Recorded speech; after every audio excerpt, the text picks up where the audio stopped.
If I thought for sure that he actually meant to get that Nazi tattoo and liked that it was on his body for all that time, I would be against him. But the context clues suggest otherwise. He's never written anything else like that. He's never showed any anti-Semitic trait. But it's not, anything. I think the difference is you're focused on what you think. And I think other people want to talk about what the voters in Maine are going to think.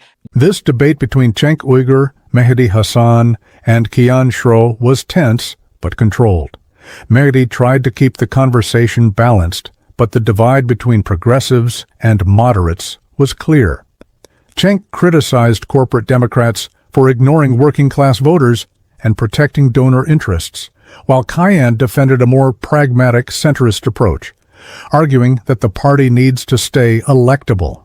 Mehdi steered the talk toward the Graham Platner controversy, using it to highlight the Democratic Party's deeper divide, progressives wanting bold reform versus moderates afraid of losing ground. It wasn't explosive, but it showed exactly why the party struggles to unite and why it keeps falling short with voters who feel like no one's really fighting for them.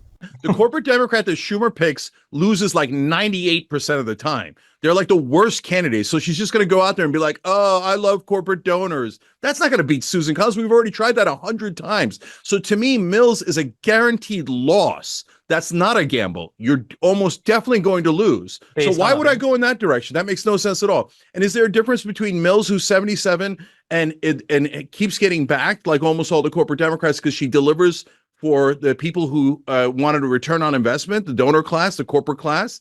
Well, that's different than Bernie Sanders, who's still in there because he's backed by the American people and grassroots fundraising and seems alert. Do you know a lot about Janet Mills' record in Maine, Cenk? No, I don't. So then what are you like? So I mean, no, I know all the corporate Democrats. I know they're all losers. But like this is why I think the conversation devolves. I guarantee you, if she goes in the Senate, she does nothing. It's like you don't agree with me. You're a corporate neo-lib shit. Go ahead, guys. Give me a record. Give me a brilliant record in Maine. Go ahead, Kevin. You can tell us about Janet Mills' record in just a moment. Before I do that, just to check, we seem to be arguing on two different points here. One is it a liability for Platner to be the candidate or Mills to be the candidate? That's one issue. There's a separate issue, which is who's a better candidate, right? Which Cenk is making a very strong case, which I sympathize with. The Platner's record, the policy platform, is a very good policy platform that people want. Clearly, it's energized people. Do you recognize the distinction between those two different points?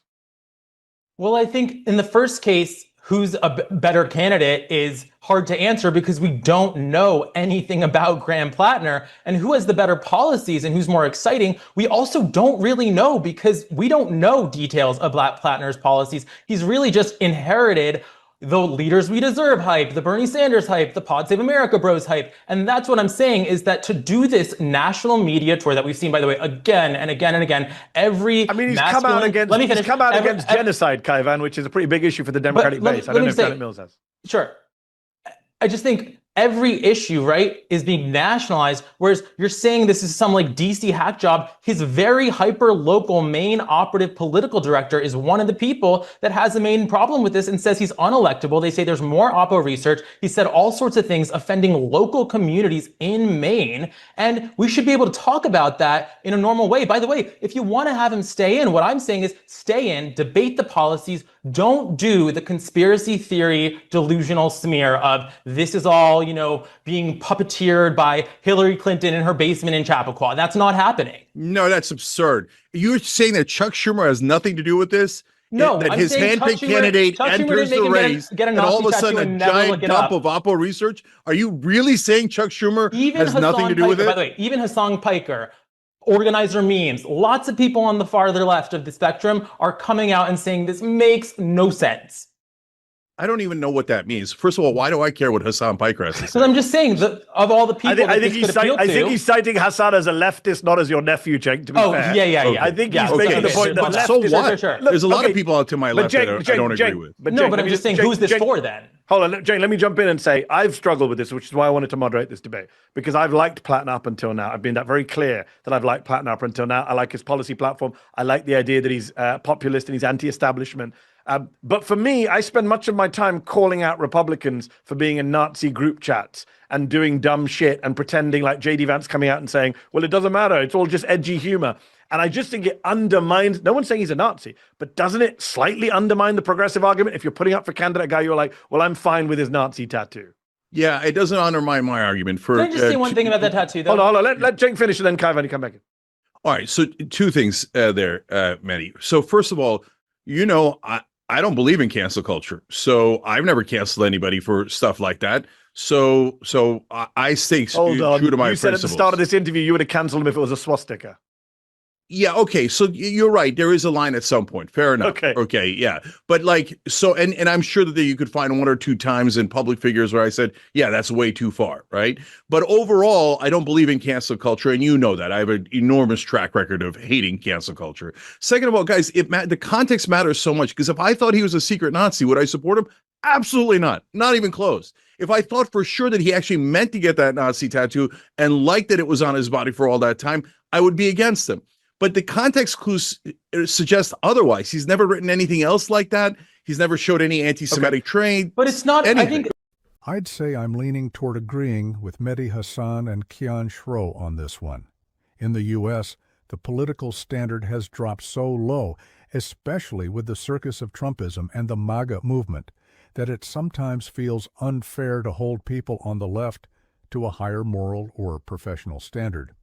Still, when it comes to Graham Platner, I think this situation shows a lack of judgment and thoughtfulness on his part. I didn't know much about him until recently, and I'd guess that's true for most Americans. But once the story came out, it became clear that even if the tattoo situation wasn't malicious, it still reflects poor awareness. I get it. Plenty of people get tattoos because they think a symbol looks cool without realizing what it actually represents. That happens all the time. But when you're in public life, that kind of mistake takes on more weight because perception matters. It reminds me of someone like Pete Hegseth, who has tattoos that many people have found problematic. Progressives have called him out for that, and I think rightly so. So it doesn't make sense to defend Graham Platner in the same situation just because he's on our side. You can't criticize one group for something and then make excuses when your own camp does it. That's inconsistent, and it undermines the argument. So while I understand why Cenk Uygur wants to defend Platner, probably because he's frustrated with the corporate wing of the party and doesn't want progressives to be torn down, I still find myself agreeing more with Mehdi Hasan's take. It's not about canceling anyone, but about recognizing that these things do reflect judgment.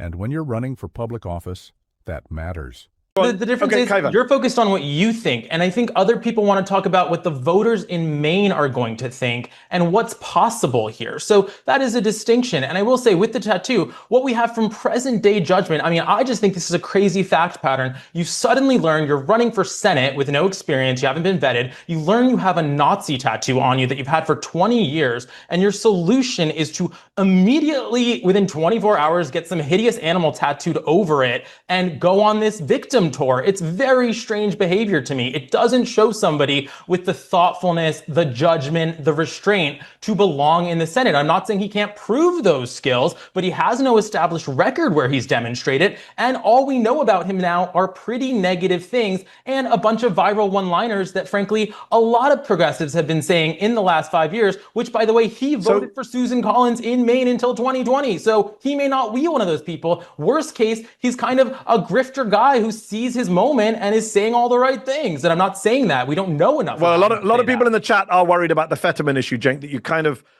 went over. One person in the chat says, look at the UNH poll, the poll that shows them 30 points clear. It said very clearly that even the people who love Janet Mills and think she was a great governor will back Platner. If Mills is a candidate, a sizable number of Maine Dems will vote for Susan Collins simply on the seniority calculus and tell you they love Mills. She did a great job. I mean, the Mills, we don't know enough about Mills. I'm not a Maine expert. I think Cenk's agreed. But she did win, Cenk. She won the gubernatorial election in 2022, I think, by 12 points. So she's clearly popular in Maine.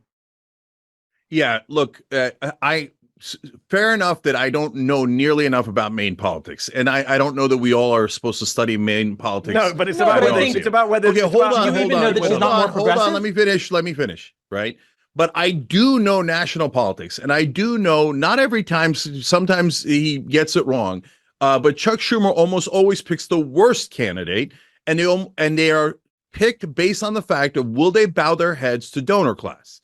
And so that's the number one trait that Chuck Schumer looks for. His candidates are not universally, 98% of the time, awful. So she is very likely to be awful, We're just making plain, things up. vanilla, etc. No. So, okay, so listen, guys, the constant assumption is if you pick a boring, safe, corporate Democrat, they're going to win. That assumption is totally, utterly wrong. And on the Fetterman point, Mehdi, this is really important. Guys, I get it. Fetterman is so toxic that he's unfortunately now getting us to not support other candidates because we're worried they'll turn into Fetterman. That's true. But don't let him do double the damage. By the way, I should point out someone for no reason because of Fetterman, that makes no sense. Someone pointed out in the chat, Jerry Calderola, that Fetterman had a stroke that debilitated him imperably. I do find it amusing that once he got brain damage and became a Republican. I do find it amusing that he got brain damage and became a Republican. Kaivan, let me ask you this. Patrick Loftus in the chat says, I'm a Maine voter. Thank you, Patrick. People here trust Graham. He just had a 500-person town hall last night after Tattoo-gate. He's clearly the better candidate. What do you say to Patrick? Based on that people showed up for him now when we're not even close to June, which is the primary, and then not even close to November, 0 ads have been run at all. And I think the key here is about how electoral politics work, which is that against the Democratic primary candidates, he may be doing well. By the way, those polls that we're talking about, polls moved from likely Republican to toss up when Mills entered the race against Collins. And so we can all talk about polls and data, and these polls don't reflect the most recent scandals. But that said, wait a minute. He showed up, he's getting an audience, and I'm not there to deny that he has energy and momentum and some communication skills that are resonating with people. But what I'm saying is he's a very risky candidate who hasn't been vetted, who hasn't taken accountability. Hold on, Kevin. Take Cenk's specific point that he's made multiple points now, which is there's an assumption that if you put Platner out of the way, you have a better chance. And Cenk's point is these corporate-backed, centrist, whatever you want to call them, mainstream establishment, use your term or pejorative. But it's not true. Okay, yeah, so first I want to argue with his data. They're not guaranteed a victory. We saw what happened with Andrew Cuomo in New York. We're seeing Mamdani's energy. Horrible candidate, agreed. I respect you. I respect you a lot, but I think it's tough to compare Janet Mills to Andrew Cuomo. Agreed. But could you compare Mamdani's energy and momentum to Graham Platner? Surely you can. No, because he was an assemblyman who already did that work and went around, by the way, pretty quietly for months and months and months. But they had lots of oppo on him too. They have him standing next to people. I know, but I'm saying he was vetted heavily. He was heavily vetted during the primary. And he did the work, and he was in elected office. But you're saying Platner shouldn't be vetted. You're saying Platner should step aside. And by the way, he's going to be the mayor at an age that everybody wants to pretend Graham Platner was a cherub baby boy. Okay? I mean, it's ridiculous. But back to Cenk's argument. First of all, the data, 98% of Chuck Schumer candidates fail. It's just not true. I mean, if your argument is that, yes, in red states, when there's an opportunity to flip a seat, the tactic has been to pick somebody that might be closer to the center because we think that would appeal to Republicans and independents who could get us over the edge. And may that be a wrong thinking? We don't know. I certainly don't think you have the data to back it up. But at the same time, I do think it's fair to say in an environment where we really aren't identifying any key policy issues in Maine that we think he's doing so much better on. Mills has delivered healthcare. She's delivered education. She's much better on climate than him, a lot of people are saying. And she's done great for the economy. And people are talking about affordability. Now we can talk about the distribution of those economic wins, I think matters, of course. But we should be having those conversations. And again, instead, this has been reduced to Graham Platner smearing establishment Democrats as part of this conspiracy against him, instead of taking any accountability that he is a new candidate, right? I just want to bring in people from our chat. Spike Morales Westlake, he addresses the Fetterman point. He says, John Fetterman courted AIPAC money. Graham Platner resoundingly rejects it. Should we discount that? While flawed that he stands for something, unlike But Mills, he's reading the tea leaves. who has establishment-endorsed policies that don't excite anyone. Okay, so Cenk, go on. Yeah. So first of all, let's note for the record that an earlier argument was that Mills is so popular in Maine, and you could see it in in her wins and her polling. Then 1 minute later, Mills is losing by 30 points to Platner in the primary. So, okay, so which one is it? Is she popular or not popular? Because she doesn't look popular right now. She looks like she's getting her ass handed to her. So second of all, this idea that the Mills of the world are closer to the center is a giant misnomer. No, populism is closer to the center. The center of Washington is corruption, and American people hate it. So when you go, I did a bipartisan Republican bill where we cut taxes for the rich, is not something that is at the center of America. It's the center of Washington, D.C. This one's a tricky one because honestly, I don't think any of the three, Kian Shro, Cenk Uygur, or Mehdi Hasan, are completely wrong here. They each make valid points. Cenk is right that the establishment, corporate-leaning Democrats just keep losing. And having someone like Graham Platner, who's backed by Bernie Sanders and represents that progressive wing, makes sense. He represents policies that actually connect with what a lot of people want today, not just Democrats. That kind of populism can even appeal to some Republicans if they could ever get past the team sports mentality that drives so much of modern politics. That said, the tattoo issue is still concerning. Like I mentioned earlier, if you're going to hold people on the other side accountable for the symbolism or messaging behind their tattoos and say it disqualifies them, then you have to apply that same standard across the board. That's really what Mehdi Hasan was getting at. It would be hypocritical to excuse it just because the person happens to be progressive or on your team. But I get where Cenk is coming from too. Right now, the corporate-friendly Democratic candidates are out of touch with the current political moment. They just don't inspire enthusiasm. That's why grassroots or populist-leaning candidates like Platner often feel more authentic to people. Still, Kian Shro has a fair point as well. Graham Platner wasn't a teenager when he got this tattoo. He wasn't some 15-year-old messing around with his friends. He was an adult, and it's hard to believe he didn't know what it meant. And if he somehow got it without understanding or thinking it through, that reflects poorly on his judgment, especially for someone running for office.